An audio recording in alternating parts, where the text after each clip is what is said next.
5월 8일 새벽 예배를 시작하겠습니다. 사도신경으로 우리의 신앙을 고백하시겠습니다.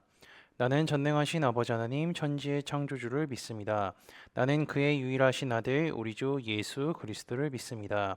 그는 성령으로 잉태되어 동정녀 마리아에게서 나시고 본디오 빌라도에게 고난을 받아 십자가에 못 박혀 죽으시고 장사된 지 사흘 만에 죽은 자 가운데서 다시 살아나셨으며 하늘에 오르시어 전능하신 아버지 하나님 우편에 앉아 계시다가 거기로부터 살아있는 자와 죽은 자를 심판하러 오십니다. 나는 성령을 믿으며 거룩한 공교회와 성도의 교제와 죄를 용서받는 것과 몸의 부활과 영생을 믿습니다. 아멘. 다 함께 찬송가 218장 찬양하시겠습니다.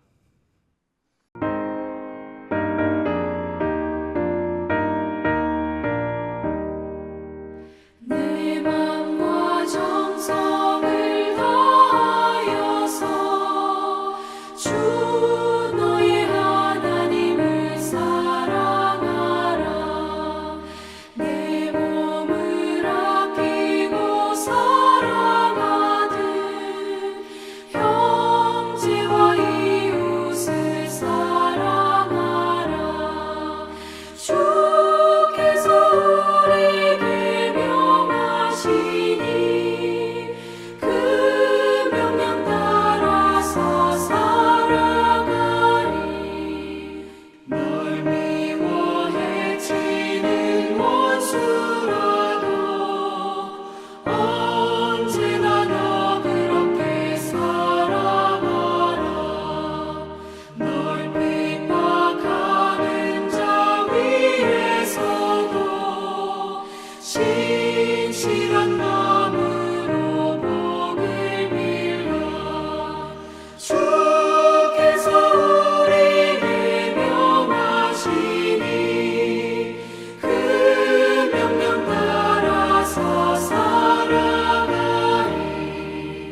나 항상 주님을 멀리하고 형제를 사랑하지 못하였다. 이러한 죄인을 사랑하사 주께서 못 버려 죽으셨다. 속죄 큰 사랑 받은 이모 내 생명 다 바쳐 충성하리. 아멘.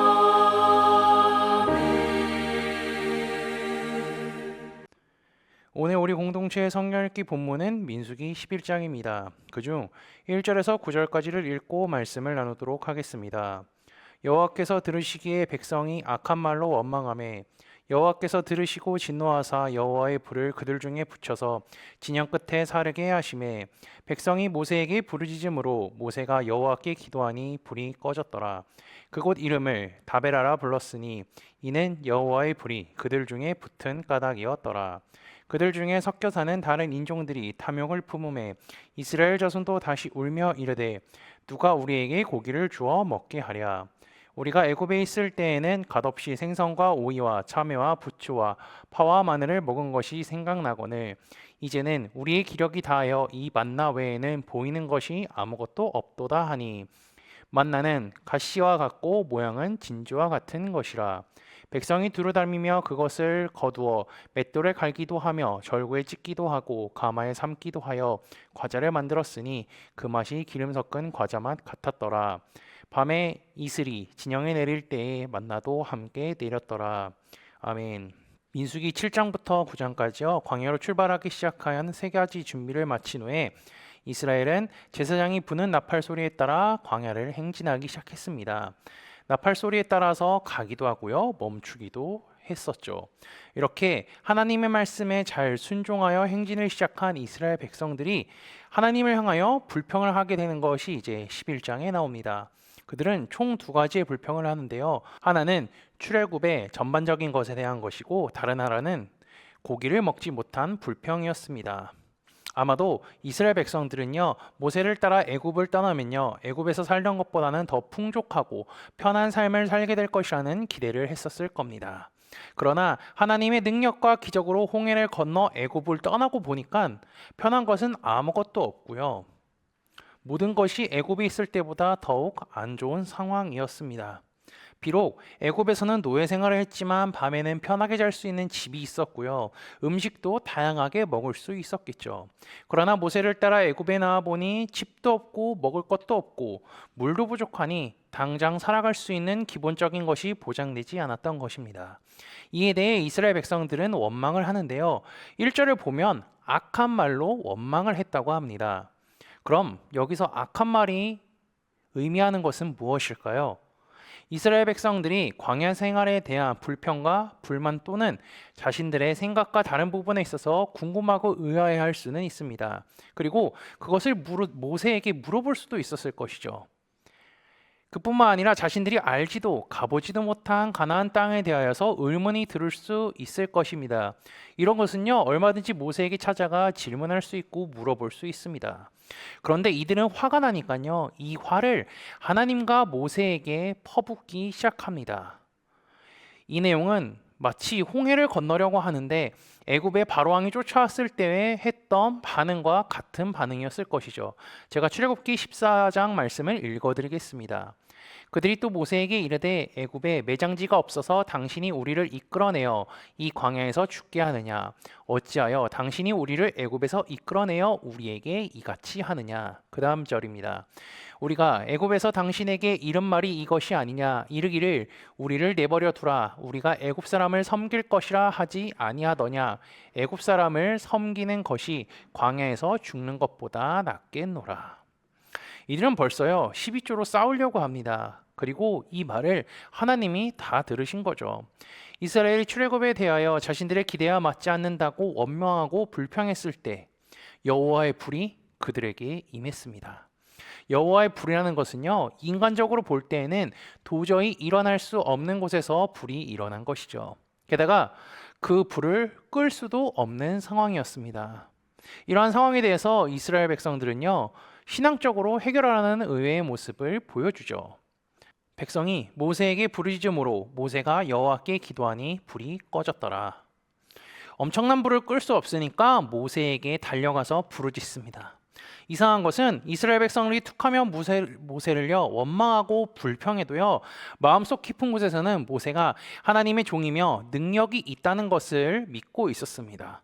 그래서 결정적으로 어려울 시기가 오면 모세를 찾아간 것이었죠. 우리에게 역시 감당할 수 없는 어려움이 찾아올 수 있습니다. 그때 솔직하게 자신의 죄를 인정하고 기도를 부탁하거나 기도하게 되면요, 이상하게 시험이 스스로 줄어드는 것을 경험할 때가 있습니다.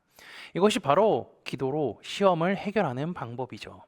이스라엘은요, 그들의 죄로 인하여서 시험이 찾아오게 되었지만 신앙적으로 이것을 해결해 달라고 했고 모세와 함께 하나님께 부르짖으니 불이 꺼지게 된 것이죠.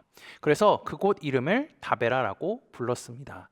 이 다베라라는 뜻은요, 불탔기 때문이라는 의미를 갖고 있습니다. 즉, 불이 났기 때문에 이스라엘 백성들은 자신의 잘못을 더욱 알았다고 할 수 있는 것이죠. 그리고 불이 났기 때문에 이러한 식으로 말을 해서도 안 된다는 것을 알게 되었습니다. 그뿐만이 아니죠. 불이 났기 때문에 다시 한번 하나님께 부르짖으면서 기도할 수 있었던 것입니다. 이 일을 통하여서 말을 조심해야 한다는 것을 배웠죠. 이렇게 일은 일단락되었지만 실제로 이스라엘 백성들의 악한 말로 인하여서 모세와 하나님의 속은요 새까맣게 태워졌음을 잊지 않아야 할 것입니다. 그럼에도 불구하고요 하나님께서 이들을 가나안 땅으로 인도하신 이유가 있습니다. 첫 번째는 아브라함과의 언약 때문이죠. 그리고 두 번째는요 완전히 애굽과 단절시키기 위함입니다. 하나님의 백성들은요 이 세상의 행복으로 인하여서 자신이 그것을 누리려고 해서는 안 됩니다. 하나님의 백성이라면요 세상의 행복을 버리고 하나님의 은혜로 사는 행복을 배워야 하기 때문이죠. 그리고 또 하나는요 철저하게 하나님의 손에 붙잡힌 자들이 되게 하기 위함입니다. 그렇게 하기 위해서는요 아무것도 없는 광야에서 오직 하나님만 의지하는 법을 배워야 합니다. 그리고 이어서 4절에서 6절에는 이스라엘 백성들의 두 번째 불평이 나오는데요. 그것은요 고기를 먹고 싶은 욕망이 생겼다는 겁니다. 본문 4절입니다. 그들 중에 섞여 사는 다른 인종들이 탐욕을 품음에 이스라엘 자손도 다시 울며 이르되 누가 우리에게 고기를 주어 먹게 하랴. 여러분들 중에 고기를 싫어하는 사람은 거의 없을 겁니다. 특히 청소년, 청년 친구들은요, 고기를 좋아하는 음식 중에 하나라고 손꼽을 거죠. 이스라엘 백성들이 광야 생활 가운데 먹던 음식은요, 만나였습니다. 만나는 하나님께서 만드신 음식 중에 최고라고 할 수 있는 거죠. 불평하고 있는 이 시기가 광야 생활을 시작한 지 1년 이상 지났기 때문에 그들이 음식 때문에 영양실조가 걸렸다는 성경의 기록은 없습니다. 그런 것을 보아서 영양학적으로는 문제가 되지 않았죠. 이스라엘 백성들은 매일 아침 내려지는 만나를 먹으면서 사막에서 먹을 것을 주신 하나님께 감사하며 광야 생활을 하고 있었는데요. 그들을 자극하는 사람들이 있었다는 것입니다. 4절에 섞여 사는 다른 인종이라고 하죠. 이 사람들이 출애굽을 할 이유는요, 순수하게 물질적인 이득을 생각하고 이스라엘 백성들을 따라 나온 사람들이었는데, 이스라엘 백성들이 바보같이 만나만 먹으면서 잘 참고 감사하면서 사니까 이들을 자극시킨 겁니다. 이스라엘 백성들은 지금까지 고생스러웠지만 잘 참고 있었는데 이방인들이 고기 먹던 이야기를 하면서 옛날 이야기를 하니까 그만 자기들도 서러운 나머지 한 사람 한 사람 눈물을 흘리기 시작한 것입니다. 그랬더니 그 눈물이 온 이스라엘 백성들에게 퍼지게 된 것이죠. 이방인들이 불평이라는 죄의 씨앗을 이스라엘 가운데 심으니까 그것이 순식간에 퍼지게 된 것입니다. 이처럼 죄는 쉽게 퍼지며 공동체의 질서를 무너뜨리는 거죠. 지금 이스라엘 백성들에게는 애굽이 고향이나 다름이 없습니다. 노예 생활을 했을지라도 밤이 되면 들어가서 쉴 수 있는 집이 있었으며 마음껏 다른 음식을 먹을 수 있었던 곳이었죠. 그 음식들은 물론 공짜로 먹었던 것은 아니다 할지라도 말이죠. 그들이 죄로 인하여서 눈앞에 감사한 것들이 보이지 않게 되자 신앙과 자유가 없었지만 만나가 아닌 다른 음식을 먹었던 애굽의 노예 시절이 그리웠던 거죠. 이스라엘은 고기와 생선, 참외, 부추 등을 포기하고 신앙의 자유와 정신적인 자유를 얻었고 자녀들을 마음껏 키울 수 있는 자유를 얻었죠. 이것은 도저히 비교할 수 없는 것입니다. 그러나 사탄은요, 그들에게 비교할 수 없는 것을 비교하게 함으로써 그들의 신앙의 가치를 깎아내리고 하나님을 원망하게 만든 거죠. 제가 설교 초반에도 말했듯이 이스라엘 백성들은 1년 이상 만나를 먹었는데 그것으로 인하여서 영양실조가 걸렸다는 이야기를 본 적이 없습니다. 그런데 이스라엘 백성들은 기력이 없다라고 말을 합니다. 왜 기력이 없을까요? 그것은 단지 심리적인 상태일 뿐이었습니다. 같은 음식을 1년 이상 먹었으니 인간의 생각으로는 질릴 수밖에 없을 것이죠. 우리가 하루 세끼 365일 동안 밥만 먹는다고 한번 생각해 보십시오. 그 기간 동안 빵도 생각날 수 있고요. 밀가루도 생각날 수 있고요. 다른 수많은 음식들이 생각날 것입니다. 이스라엘 백성들의 심리도 마찬가지였죠. 그런 심리적 상태는 이스라엘을 기력이 쇠했다라고 표현한 것입니다. 이스라엘 백성들은 하나님께서 주신 만나에 대한 또 이해가 부족했기 때문에 감사가 점점 사라졌다고 할 수 있죠. 게다가 하나님이 만나를 주신 이유, 그리고 왜 이렇게 살아가야 하는지에 대한 하나님의 마음을 알지도 못한 겁니다. 하나님께서는요, 이스라엘 백성들에게 안 좋은 것을 주신 적이 없습니다. 그러면 만나 역시 하나님께서 주신 좋은 선물 중에 하나죠. 사막에서 만나라는 영양가 만적인 음식을 매일매일 먹을 수 있다는 것에 감사하며 그런 음식을 주신 하나님께 기쁘게 감사해야 합니다. 첫 번째 원망으로 인하여서 여호와의 불로 벌을 받았던 이스라엘이 회개하는 지 얼마 안 돼서 고기 먹는 걸로 인하여서 불평했습니다. 그들은 충분히 감사하며 살아갈 수 있음에도 불구하고 이방인이 하는 불평으로 인하여서 넘어졌죠. 광야 생활을 하는 이스라엘 백성들은 감사할 것이 넘쳤습니다. 그럼에도 불구하고 작은 것 하나로 인하여서 불평의 죄를 범하게 되죠. 이스라엘의 모습은요, 연약한 인간을 그대로 보여주는 것과 같습니다. 코너스톤 형제 자매 여러분, 우리의 삶 속에도 작은 것으로 인하여서 시작한 불평이 큰 불평으로 이어질 수 있습니다. 나에게 불평, 불만이 찾아왔을 때 그러한 생각을 잠깐 멈춰 보십시오. 그러면 우리 안에 계신 성령님께서 감사할 것을 생각나게 해주실 것입니다. 감사한 것이 생각나면요, 불평은 사라지게 될 것이며 마음에 하나님께서 주시는 기쁨이 넘쳐날 것입니다. 이것이 하나님의 마음입니다. 우리 하나님의 마음을 생각하시며 오늘 하루도 아버지께서 주시는 감사가 넘치는 삶을 살아가시기를 주님의 이름으로 축복합니다. 다 함께 찬송가 401장 찬양하시겠습니다.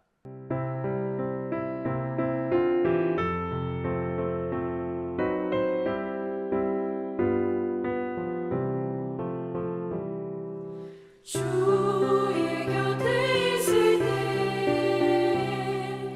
마음이 든든하오니 주여 내가 살 동안 인도하여 주소서.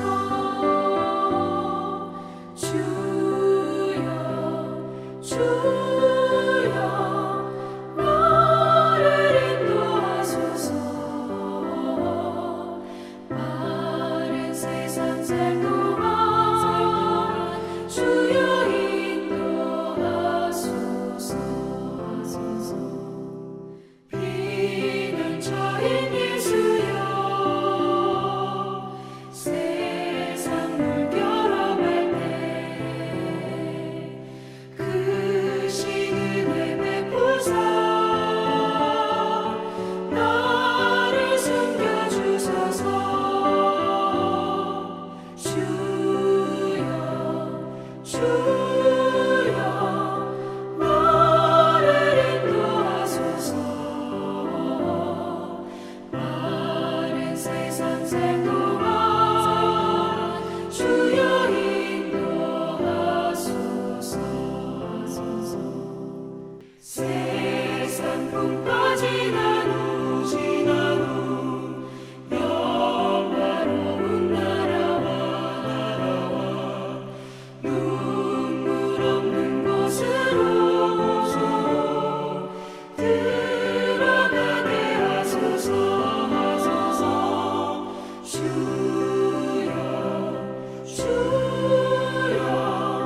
나를 인도하소서. 바른 세상 살 동안 주여 인도하소서. 다 함께 기도하시겠습니다. 전능하신 하나님 아버지, 오늘 하루도 주 앞에 나와 예배드리게 하시니 감사합니다. 세상을 살아가다 보면 하나님께서 베푸신 은혜가 생각나기보다는 불평, 불만이 생각날 때가 너무 많습니다. 그때 아버지께서 베풀어 주신 은혜를 생각하게 하시고 감사가 넘치는 하루가 되게 인도하여 주옵소서. 오늘 말씀을 통하여 이스라엘 백성들이 은혜를 잊고 불평하는 것을 보았습니다. 그들의 삶 가운데 매일같이 베풀어 주신 은혜를 망각하고 죄를 지었습니다. 하나님은 그들에게 벌을 내리셨지만 죄를 인정하고 회개하는 것을 보고 용서해 주셨음을 기억하게 하옵소서. 아울러 우리도 살아가면서 감사하지 못하고 불평과 불만으로 죄를 지을 때가 있습니다. 그때에 오늘 말씀이 생각나게 하시고 아버지께서 베풀어 주신 은혜에 감사하는 하루가 되게 인도하여 주옵소서. 지난주 말씀을 기억하며 기도합니다. 하나님의 친구들은 순종으로 하나님께 기쁨을 드리고 미래를 온전히 맡기는 믿음으로 하나님께 기쁨을 드렸던 자임을 말씀을 통해 깨닫게 하시니 감사합니다. 아브라함이 그렇게 살 때에 천사의 소리를 들었으며 하나님을 존귀 여기며 살았음을 기억합니다. 하나님께서 성경 말씀을 통하여 우리에게 음성을 들려주시고 미래의 일에 대해 알려주셨으니 아버지의 말씀을 기쁘게 믿고 순종함으로 하나님을 기뻐하는 코너스톤 믿음의 형제자매들이 되도록 인도하여 주옵소서. 예수 그리스도의 이름으로 기도합니다. 아멘. 이 시간 합심으로 기도할 제목들을 나눕니다. 먼저 형제 자매들의 고통을 위해 기도하시고 복음을 듣고 구원받는 사람이 많아지기를 위해 기도하시기 바랍니다. 교회를 이끌어 가시는 사랑하는 담임 목사님과 사역자들을 위해 기도해 주시기 바라며 내일 진행되는 감사 음악회를 위해 다음 주부터 시작되는 성역 공부와 목회자 세미나를 위해 소그룹원들을 위해 환우의 건강과 회복을 위해 각자 가지고 계신 기도의 제목들을 놓고 기도하시기를 바라며 오늘도 주 안에서 승리하십시오.